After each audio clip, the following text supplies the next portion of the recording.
আপনি যদি কোরআনকে জিজ্ঞাসা করেন, ও কোরআন একটাবার বলুন, দুনিয়া জমিনে কার কথা মানলে আল্লাহ পাওয়া যাবে, কার কথা মানলে জান্নাতে যাওয়া যাবে, কার আইন মেনে চললে আপনি খুশি হবেন?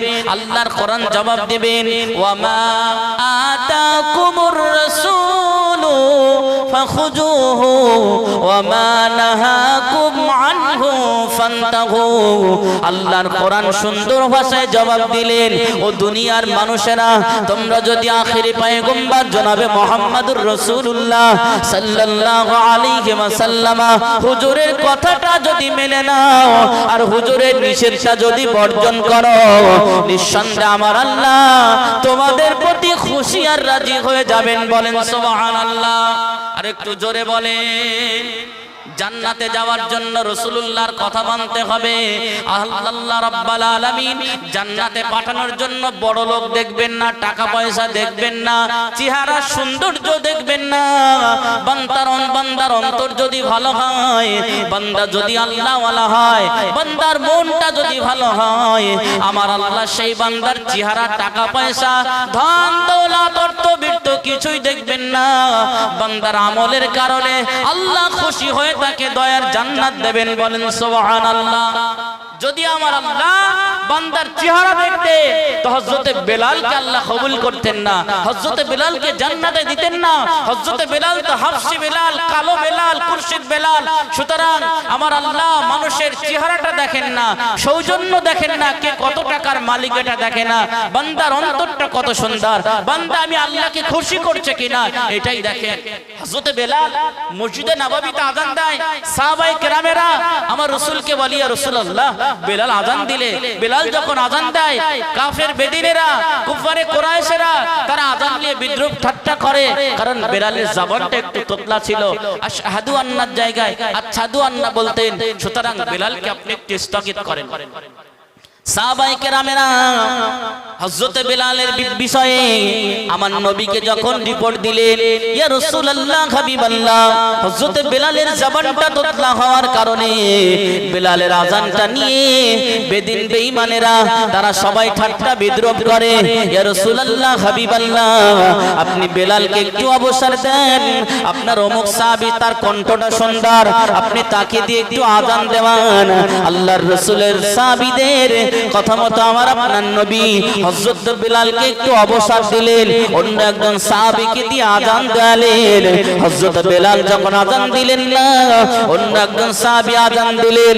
সাহাবায়ে কেরামেরা আমার রাসূলুল্লাহর কাছে এসে বললেন, ইয়া রাসূলুল্লাহ, হাবিবাল্লাহ, আজকের আযানটা অতি সুন্দরময় হয়েছে, আজকের আযানটা অতি মধুময় হয়েছে। ইয়া রাসূলুল্লাহ, ইয়া হাবিবাল্লাহ, আজকের আযানটা শুনে কাফের বেদিনেরা ঠাট্টা বিদ্রুপ করে না। মাইকম্যান চলে গেছে নাকি? সাউন্ডটা কম করে দিয়ে গেছে। আল্লাহর রাসূল বেলালের আযান শুনে সাহাবায়ে কেরামরা সবাই আনন্দ হয়ে গেলেন, কিন্তু আমার আল্লাহ রাব্বুল আলামিন বেলালের আযানটা না শোনার কারণে হযরত জিবরিল আমিনকে দুনিয়ার জমিনে পাঠিয়ে দিলেন। হযরত জিবরিল আমিন আলাইহিস সালাম দুনিয়ার জমিনে আসলেন, আমার রাসূলুল্লাহকে সালাম দিলেন, আসসালাতু ওয়াসসালামু আলাইকা ইয়া রাসূলুল্লাহ, ইয়া হাবিবাল্লাহ, হুজুর কি আজকের মসজিদে নববীতে আযান হয় নাই? আল্লাহর নবী জবাব দিয়েছিলেন, ও ভাই জিবরাইল, শুনে রেখে দেন, আজকের এত সুন্দর আযান হয়েছে, আজকের এত মধুময় আযান হয়েছে। মাইকের সাউন্ডটা একটু বাড়িয়ে দেন। আজকের তো সুন্দর আযান হয়েছে, আজকে তো অতি সুন্দর কণ্ঠে আযান হয়েছে। হযরত জিবরিল আমিন আলাইহিস সালাম আমার নবীকে বলেছিলেন, ইয়া রাসূলুল্লাহ, হাবিবাল্লাহ, হযরত বেলালের জবান তোতলা ঠিকই, হযরত বেলালের চেহারাটা ভালো নয়, হযরত বেলালের জবানটা ভালো নয়, কিন্তু বেলালের অন্তরটা এতটাই ভালো, বেলালের অন্তরটা এতটাই পরিষ্কার। হযরত বেলাল যখন মসজিদে নববীতে আযান দেন, এই আযানটা আল্লাহ রাব্বুল আলামিন একা নয় সমস্ত ফেরেশতাদের নিয়ে আল্লাহ রাব্বুল আলামিন হযরত বেলালের আযানটা অত্যন্ত মজা সহকারে, আনন্দ সহকারে শ্রবণ করেন। বলেন সুবহানাল্লাহ। একটু জোরে বলেন না সুবহানাল্লাহ। ইয়া রাসূলুল্লাহ, ইয়া হাবিবাল্লাহ, আজকের হযরতে বেলাল মসজিদে নববীতে আযান না দেওয়ার কারণে আমার আল্লাহর আওয়াজ শুনতে না পায়, আমার আল্লাহর আওয়াজ শোনা না পাওয়ার কারণে আমি জিবরাইলকে দুনিয়ার জমিনে পাঠিয়ে দিলেন। আল্লাহ রাসূল এখানে সাহাবীদের উদ্দেশ্যে বললেন, ও আমার সাহাবীরা, ও আমার সাহাবায়ে কেরামেরা, আমার আল্লাহ বান্দার চেহারা দেখেন না, আমার আল্লাহ বান্দার অন্তর দেখেন, আমার আল্লাহ বান্দার বাহ্যিক দেখেন না, আমার আল্লাহ বান্দার আভ্যন্তরীণ ভিতরেরটা দেখেন। বান্দার ভিতরটা যদি সুন্দর হয়ে যায়, আমার আল্লাহ তার কাজে কামে খুশি হয়ে যায়। বলেন সুবহানাল্লাহ। ওই জন্য জান্নাতে যাওয়ার জন্য আমাদের যেটা অহংকার মুক্ত হওয়া লাগবে, হিংসা মুক্ত হওয়া লাগবে। আল্লাহর কোরআন বললেন, বান্দা তোমরা ঈমানদার হয়ে যাও, পৃথিবীর কোন শক্তি তোমাদের হেলাতে পারবে না, পৃথিবীর কোন শক্তি তোমাদেরকে ক্ষতি করতে পারবে না।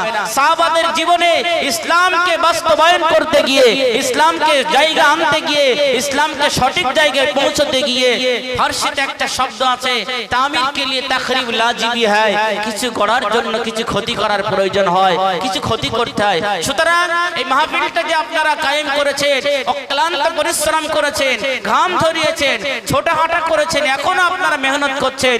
সুতরাং মেহনতের ফল একটা সুন্দর কোরআনের মাহফিল কায়েম করেছেন। সাহাবীদের জীবনে, সাহাবাদের জীবনে ঠিক তদ্রূপ ক্ষত বিক্ষত হয়েছে, রক্ত ঝরিয়েছেন, শহীদ হয়েছেন, তার বিনিময়ে ইসলাম আমরা পেয়েছি।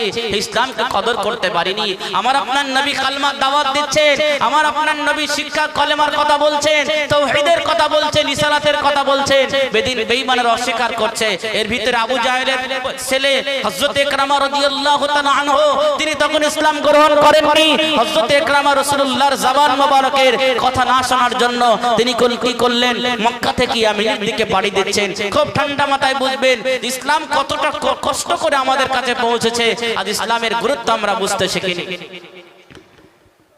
ভাইরা আমার, হযরত ইকরামা খবর পেয়ে গেলেন যে আল্লাহর নবী দ্বীনের দাওয়াত দিচ্ছেন, আমার আপনার নবী কলমা প্রচার করছেন, দ্বীনটা মানুষের কাছে পৌঁছে দিচ্ছেন। হযরত বেলাল এই বাণীটা না শোনার জন্য, হযরত ইকরামা বাণীটা না শোনার জন্য মক্কা ছেড়ে ইয়ামেনের দিকে পালিয়ে যাচ্ছেন। এমত অবস্থায় হযরত ইকরামার বিবি উম্মে হাকিম বিনতে হারিস রাদিয়াল্লাহু আনহা, তিনি আর দেরি করলেন না, দৌড়ে দৌড়ে আমার রাসূলুল্লাহর দরবারে আসলেন। আল্লাহর নবীর কাছে এসে বললেন, ইয়া রাসূলুল্লাহ, হাবিবাল্লাহ, আমি আপনার কাছে বাইয়াত গ্রহণ করতে চাই, আমি ইসলামের ছায়াতলে আসতে চাই। ইয়া রাসূলুল্লাহ, আপনি আমাকে ঈমানের কালমা পড়িয়ে দেন। আমার আপনার নবী বলেছিলেন, হে উম্মে হাকিম বিনতে হারিস, বলো আশহাদু আল্লা ইলাহা ইল্লাল্লাহু ওয়া আশহাদু আন্না মুহাম্মাদান আবদুহু ওয়া রাসূলুহু। হযরত উম্মে হাকিম বিনতে হারিস আল্লাহর রাসূলের জবান মোবারকের কথায় তিনি কথা মিলিয়ে তিনি কালমা পড়ে নিলেন, ইসলামের ছায়াতলে চলে আসলেন, ইসলাম কবুল করলেন।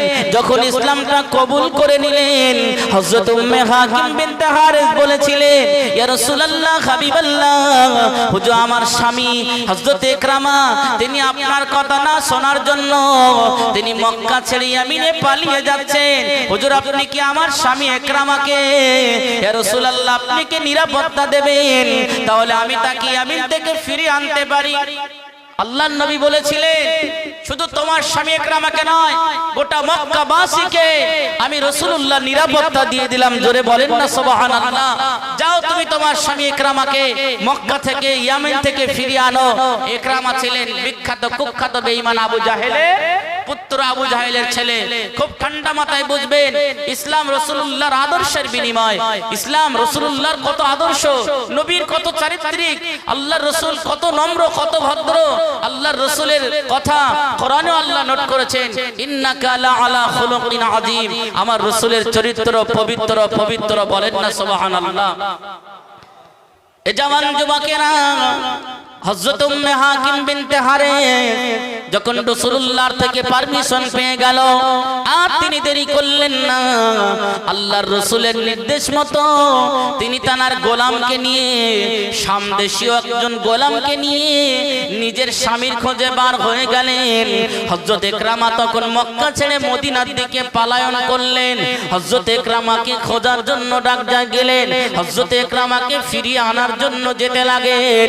এই সামদেশীয় গোলামকে সাথে নিয়ে হযরত উম্মে হাকিম বিনতে হারেস এই সামদেশীয় গোলামের সঙ্গে একটা গোত্রের উপর দিয়ে যাচ্ছেন। কিতাবের ভিতরে এসেছেন ওই গোত্রের নাম হলো আকের গোত্র। ওই গোত্রের ভিতরে যখন প্রবেশ করলেন, এই সামদেশীয় গোলামের ভিতরে শয়তানের ধোঁকা এসে গেল। খামদেশীয় গোলাম বলেছিলেন, ওগো আমার মনিব, আমি আপনার সঙ্গে খারাপ আচরণ করতে চাই। হযরত উম্মে হাকিম বিনতে হারেস বলেছিলেন, ঠিক আছে, একটু আগিয়ে চলো। যেই গোত্রের ভিতরে প্রবেশ করলেন, আখের গোত্রের মানুষদেরকে বললেন, ও আখের গোত্রের মানুষেরা, আমার সঙ্গে যে গোলাম আছে ইনি আমার সঙ্গে খারাপ আচরণ করতে চায়, এর বিচারটা আপনারা করেন। হযরত উম্মে হাকিম বিনতে হারেসের কথা মতো ওই গোলামকে তারা বেঁধে রাখলেন এবং তানাকে বললেন, যান আপনি আপনার স্বামীর খোঁজে বার হয়ে যান। আমার আপনার নবীর নবগত সাহাবীনি হযরত ইকরামার বিবি নিজের স্বামীর খোঁজে চলে যাচ্ছে। যেতে যেতে যেতে যেতে প্রতিমধ্যে একটা নদী প্রবাহিত হয়ে গেছে। একটা নদী পড়ে গেল। নদীর ওপারে ইয়ামিন আর এপারে হচ্ছে মক্কা শরীফ। হযরত উম্মে হাকিম বিনতে হারেস দেখে যে নৌকার উপরে আমার স্বামী ইকরামা পালিয়ে যাচ্ছে। হযরত উম্মে হাকিম বিনতে হারেস নিজের স্বামীকে স্বামী বললেন না, চাচাতো ভাই বলে সম্বোধন করলেন। ও আমার চাচাতো ভাই ইকরামা, আপনি পালিয়ে যাবেন না। আপনি যে মুহাম্মদ সাল্লাল্লাহু আলাইহি ওয়াসাল্লাম, যে নবীর ভয়ে আপনি মক্কা ছেড়ে পালিয়ে যাচ্ছেন, সে আখিরি পয়গম্বর মুহাম্মদুর রাসূলুল্লাহ সাল্লাল্লাহু আলাইহি ওয়াসাল্লাম তিনি আপনাকে নিরাপত্তা দিয়েছেন। আপনি এখন আর চলে যাবেন না, পালিয়ে যাবেন না। আপনি পুনরায় মক্কার দিকে চলে আসেন। হযরত ইকরামার কানে আওয়াজটা পৌঁছে গেল। হযরত ইকরামা শুনতে পেলেন একজন মহিলা আমাকে চাচাতো ভাই বলে ডাকলেন। হযরত ইকরামা মাঝি ভাইকে বললেন, ও মাঝি ভাই, আপনি একটু দাঁড়িয়ে যান, আপনি একটু নৌকাটা ঘুরিয়ে নিয়ে একটু কিনারার দিকে চলেন। ওই যে একজন মহিলা আমাকে ডাক দিয়েছে, কণ্ঠটা শুনে মনে হলো উনি আমার অর্ধাঙ্গিনী, উনি আমার বিবি, উনি আমার স্ত্রী। না না, আপনি নৌকাটা ঘুরিয়ে নিয়ে কিনারায় চলুন। হযরত উম্মে হাকিম বিনতে হারেসের কণ্ঠ শুনে হযরত ইকরামা আর দেরি করলেন না, নৌকাটা ঘুরিয়ে নিয়ে কিনারার দিকে আসলেন। হযরত উম্মে হাকিম বিনতে হারেসকে জিজ্ঞাসা করেছিলেন, ও আমার বিবি, আমি আখিরি পয়গম্বর মুহাম্মদুর রাসূলুল্লাহ সাল্লাল্লাহু আলাইহি ওয়াসাল্লাম, হুজুরের ভয়ে আমি মক্কা ছেড়ে ইয়ামিনে পালিয়ে যাচ্ছিলাম, কেন আপনি আমাকে কেন ডাক দিলেন? উম্মে হাকিম বিনতে হারেস বলেছিলেন যে মুহাম্মাদের ভয়ে আপনি পালিয়ে যাচ্ছেন, সেই মুহাম্মদ আপনাকে নিরাপত্তা দিয়েছে। বলেন সুবহানাল্লাহ। আর একটু জোরে বলেন, আর একটু জোরে বলেন, নারে তাকবীর। যে মুহাম্মাদের ভয়ে আপনি মক্কা ছেড়ে পলায়ন করতে চেয়েছেন, সেই মুহাম্মদ আপনাকে নিরাপত্তা দিয়েছে। সুতরাং এখন আপনাকে আর ইয়ামিনে যাওয়ার প্রয়োজন নেই, আপনি মক্কায় ফিরে আসুন। হযরত ইকরামা বিবির কথা শুনে আর দেরি করলেন না। হযরত ইকরামা আল্লাহর রাসূলের দিকে আসতে শুরু করলেন।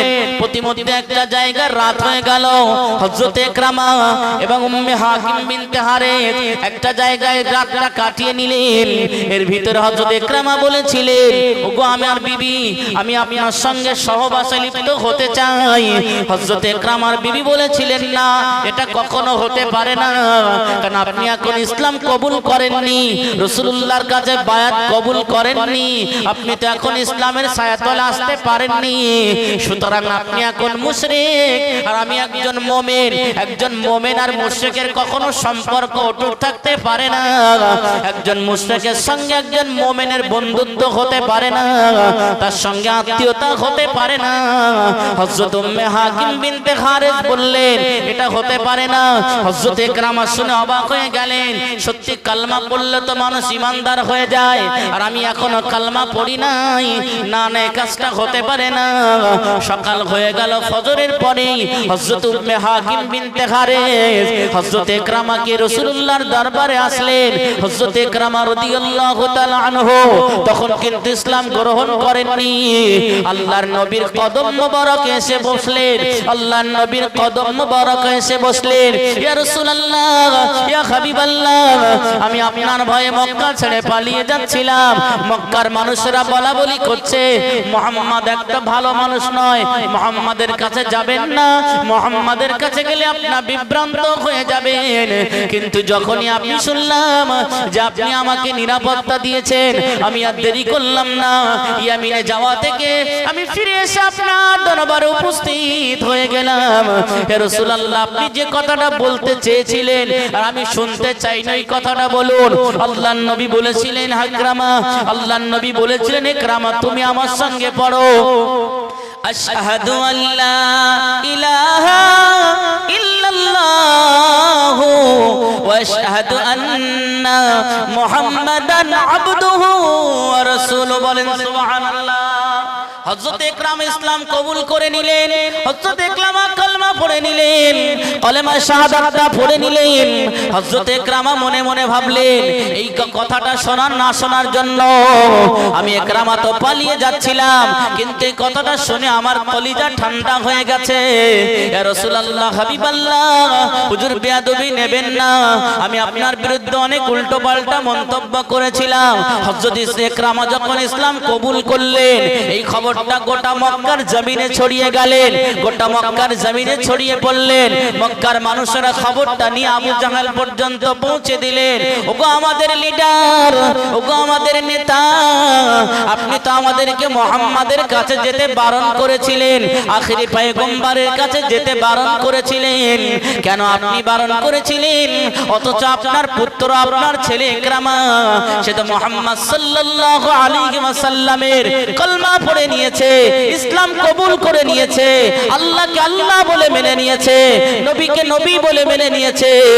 অথচ আপনি আমাদের নিষেধ করেছিলেন, আপনি আমাদের বারণ করেছিলেন মুহাম্মাদের কাছে যেতে, আর আপনার পুত্র, আপনার কলিজার টুকরো ইকরামা, সে তো সেই মুহাম্মাদের দ্বীনকে মেনে নিয়েছে। এর বিচার আমরা দেখতে চাই। হযরত ইকরামার বাবা আবু জাহেল কি করলেন? তার লোকজনদেরকে বলে দিলেন, না আমার ইকরামাকে হাতে পায়ে দড়ি বেঁধে জঙ্গলে ফেলে দিয়েছো। এদিকে আল্লাহর কোরআন বলছে, আমার বান্দা বান্দিরা, ওয়ালা তাহিনু ওয়ালা তাহজানু ওয়া আনতুমুল আ'লাউনা ইন কুনতুম মুমিনিন। বান্দা তোমরা কমপ্লিট মুমিন হয়ে যাও, বান্দা তোমরা প্রকৃতিক ঈমানদার হয়ে যাও, পৃথিবীর কোন শক্তি তোমাদের ক্ষতি করতে পারবে না। বান্দা তোমরা যদি সাগরের মাঝেও বিপদে পড়ো, আমি আল্লাহ তোমাদের ঈমান থাকার কারণে বাঁচিয়ে নেব। বলেন সুবহানাল্লাহ। আর একটু জোরে বলেন। আবু জেহেলের লোকেরা, আবু জেহেলের চেলারা হযরত ইকরামার হাতে পায়ে দড়ি বেঁধে হযরত ইকরামাকে জঙ্গলের ভিতরে ফেলে দিলেন। জঙ্গলের হিংস্র জন্তুরা, বাঘগুলা, জঙ্গলের সিংহ, হিংস্র জন্তু, জানোয়ারেরা হযরত ইকরামাকে খাওয়ার জন্য তারা দৌড়াতে দৌড়াতে আসতেছেন। এমন তো অবস্থায় ইকরামার কাছে আসে, কিন্তু ইকরামাকে খেতে পারে না। তারা সবাই ধীরে ধীরে লাইন দিয়ে দাঁড়িয়ে যায়। হযরত ইকরামা তাদেরকে জিজ্ঞাসা করেছিলেন, ও জঙ্গলের জানোয়ারেরা, ও জঙ্গলের পশুরা বাঘেরা আপনারা কেন আমাকে খাচ্ছেন না, আপনারা কেন আমাকে খেয়ে ফেলছেন না? জঙ্গলের পশুদেরকে আমার আল্লাহ জবান খুলে দিলেন, ওই জঙ্গলের পশুরা মানুষের মতন কথা বলতে আরম্ভ করলেন। ও রাসূলের সাহাবী একরামা, আমরা তো আপনাকে খাওয়ার জন্যই এসেছিলাম, আপনাকে খাওয়ার জন্যই তো আমরা এসেছিলাম, কিন্তু যখন আপনার নিকটবর্তী হয়ে গেলাম, যখনই আপনার কাছাকাছি চলে আসলাম, আপনার শরীর দিয়ে এমন একটা সুগন্ধি বার হয় যে সুগন্ধিটা ইতিপূর্বে আমরা আখিরে পয়গম্বর জনাবে মুহাম্মদুর রাসূলুল্লাহ সাল্লাল্লাহু আলাইহি ওয়াসাল্লামের শরীর মোবারক থেকে পেয়েছিলাম। সেই সুগন্ধি আপনার শরীর থেকে বার হচ্ছে। ওই সুগন্ধি, যে সুগন্ধিটা আখিরি পয়গম্বর রাসূলুল্লাহ শরীর থেকে বার হয়, সেই সুগন্ধি বার হওয়ার কারণে আমরা আপনাকে খেতে পারি না, আপনার ধারেও যেতে পারি না। বলেন সুবহানাল্লাহ। কারণ ইকরামা রাসূলুল্লাহর হাতে হাতে হাত দিয়ে বাইয়াত গ্রহণ করেছেন, সেই জন্য রাসূলুল্লাহর সাহাবী হয়ে গেছেন, যার কারণে আল্লাহর রাসূলের খুশবু তার ভিতরে চলে গেছে। জঙ্গলের জন্তু জানোয়াররা রাসূলুল্লাহর আশিক হওয়ার কারণে, রাসূলুল্লাহর বাইয়াত গ্রহণ করার কারণে, ইসলামকে মেনে নেওয়ার কারণে, ইসলাম আল্লাহওয়ালা হওয়ার কারণে, ঈমানদার হওয়ার কারণে পশু পাখি খাওয়া তো দূরের কথা, হযরত ইকরামার তাদের দাঁত দিয়ে ইকরামার দড়িগুলো কেটে দিয়ে ইকরামাকে পুনরায় আবার লোকালয়ে পাঠিয়ে দিলেন। জোরে বলেন না সুবহানাল্লাহ।